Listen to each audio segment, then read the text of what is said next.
Hello बच्चों, चलिए प्रश्न को देखते हैं। तो दिया गया प्रश्न है कि क्रिस्टल सेटर विपाटन सिद्धांत के आधार पर संकुल का इलेक्ट्रॉनिक विन्यास है। तो हमें बताना है कि जो हमें ये संकुल दिया गया है, इसका जो इलेक्ट्रॉनिक विन्यास है वो क्या होगा, किसके आधार पर?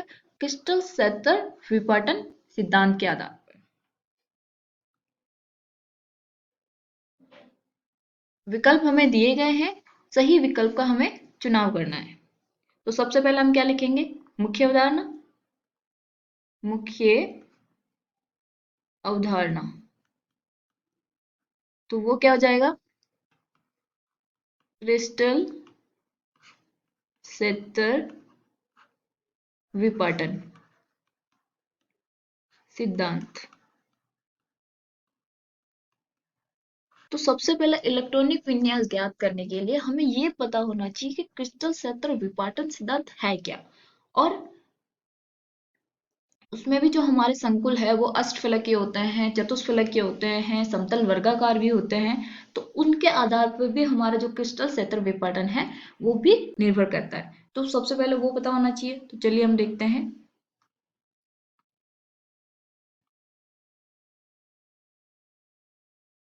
क्रिस्टल सेटर विपाटन सिद्धांत। तो ये सिद्धांत क्या बोलता है कि जब हमारा केंद्रीय परमाणु लिगेंड के साथ बंध बनाता है, तो अगर वो क्या होता है, अगर अष्टफलकीय है, तो हमारे यहाँ पे जो संकुल दिया गया है वो क्या है? Cu यानी कि कॉपर NH3 का होल 6 प्लस 2। इसका मतलब ये जो है लिगेंड कितने हैं?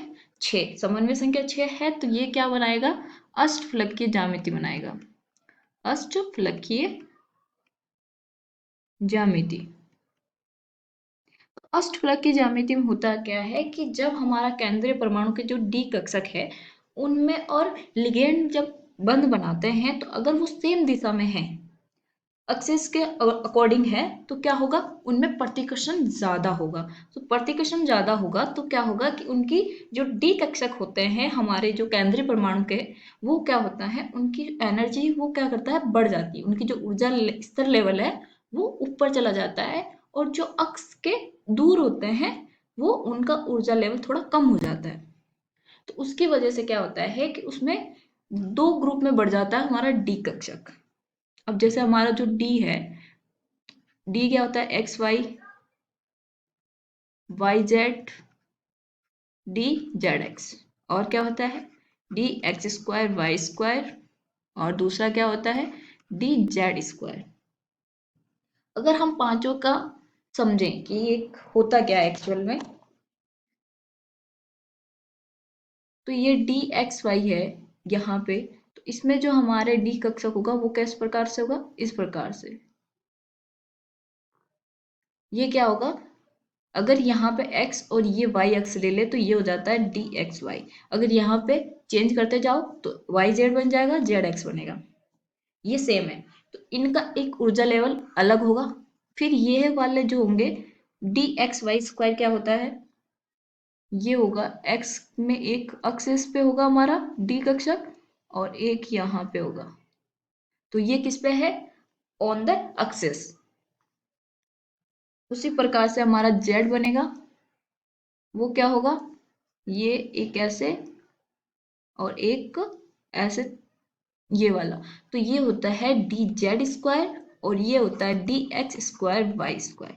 तो अब ये क्या है? एक्सिस के एक्सिस पे बिलोंग कर रहे हैं। तो अब अगर लिगेंड सीधा आया वो एक्सिस पे, तो क्या करेगा? इनमें प्रतिकर्षण ज्यादा होगा।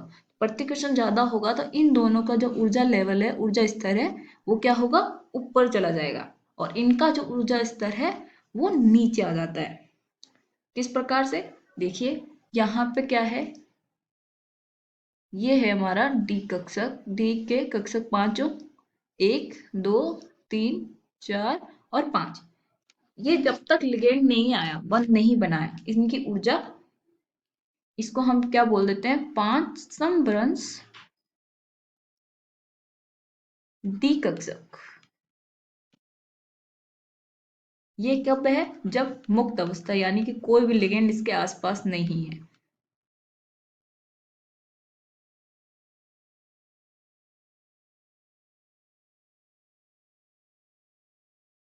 अवस्था में। अब यहाँ पे ये क्या करता है, थोड़ा सी इसकी एनर्जी इंक्रीज होती है यानी बढ़ती है जब ये गोलीय समित क्षेत्र यानी डी कक्षक की औसत ऊर्जा यहाँ पे आती है। तो ये है गई हमारी डी कक्षक की औसत ऊर्जा।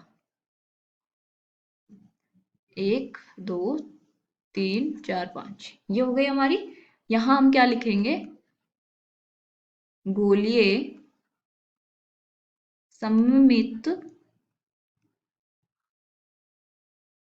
क्षेत्र में डी कक्षक की औसत ऊर्जा।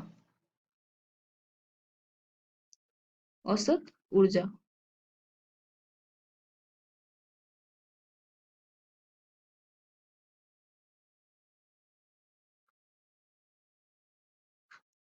अब यहां से जैसे ही हमारा लिगेंड के साथ ये बंध बनाना स्टार्ट करता है तो उसकी ऊर्जा का क्या होता है कि जो डी एक्स स्क्वायर और वाई स्क्वायर और डी जेड स्क्वायर है वो उनकी ऊर्जा स्तर लेवल ऊपर आता है, और जो बाकी है D Y X X Z वो क्या आते हैं D X Y D Y Z या जेड वाई या और डी जेड एक्स, और ये क्या है D X square Y square और डी जेड स्क्वायर। तो इनका ऊर्जा स्तर अलग हो जाता है। ये होती है हमारी बेरी सेंटर लाइन।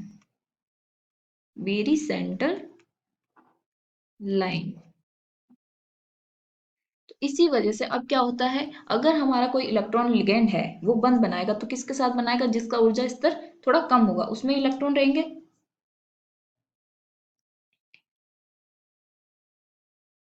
नहीं। अब जैसे ही हमारे पास इलेक्ट्रॉनिक विन्यास, हम केंद्रीय परमाणु का इलेक्ट्रॉनिक विन्यास लिखते हैं तो जो बचे हुए डी कक्षक में जो इलेक्ट्रॉन होंगे वो सबसे पहले किस में फुलफिल होंगे, जो स्तर जिसका नीचे होगा वो होंगे, फिर अपर में जाएगा तो सबसे पहले किस में इलेक्ट्रॉन आएंगे, अगर D3 है तो वह तीनों इलेक्ट्रॉन किस में जाएंगे, D X Y D Y Z और डी जेड एक्स में। तो अब हम देखते हैं हमारा क्वेश्चन। और हाँ, इनको नाम क्या बोला गया है, इसको बोल दिया है T2G और इसको EG। इनको याद करने के लिए याद करने के लिए क्या कर सकते हो कि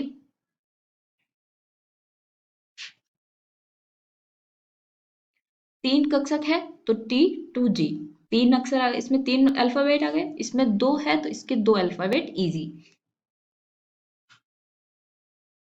अब हमारे पास कॉपर का इलेक्ट्रॉनिक विन्यास लिखेंगे हम।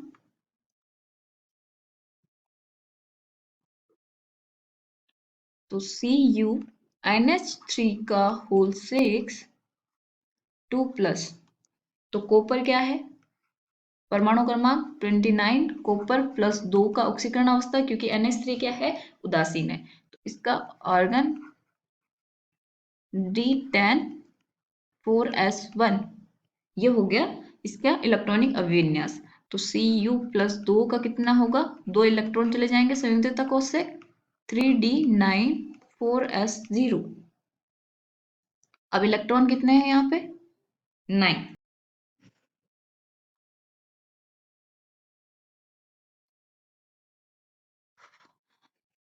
तो डी में कितने हैं, 9 इलेक्ट्रॉन है हमारे। तो डी में हमारे पास यहाँ पे देखिए कितने होंगे, अगर 9 को अगर मैं भरना चाहूँ तो कैसे भरेंगे, पहले 3 के तो आसानी से हम भर सकते हैं, लेकिन अब आता है चौथा कि चौथा हमारे पास इजी में जाएगा या T2G में। तो अगर हमारा लिगेंड है वो पर्बल है तो D4 में फोर्थ इलेक्ट्रॉन T2G में जाएगा, ठीक है। और अगर हमारा लिगेंड है दुर्बल है तो वो जो D4 है यानी कि फोर्थ जो इलेक्ट्रॉन होगा हमारा वो किस में जाएगा, इजी में, ठीक है। और NH3 हमारा जो है वो है पर्पल लिगेंड। NH3। तो इसका मतलब फोर्थ इलेक्ट्रॉन किस में जाएगा? T2G में। तो फोर्थ 5 6 7 8 9। तो अब इसको हम क्या लिख सकते हैं? T2G में कितने इलेक्ट्रॉन है हमारे? 6। और EG में कितने हैं? 3। ये हो गया हमारा इलेक्ट्रॉनिक अभिविन्यास क्रिस्टल सतह विपाटन के अनुसार। तो अब हमारे पास विकल्प देखते हैं किसमें है। क्या था हमारा? T2G6 और EG3। तो यहाँ पे सेकंड देखिए बी, T2G में 6 है और EG में 3 है, यानी कि विकल्प बी हमारा सही उत्तर होगा। आशा करती हूँ आपको समझ में आया होगा। धन्यवाद।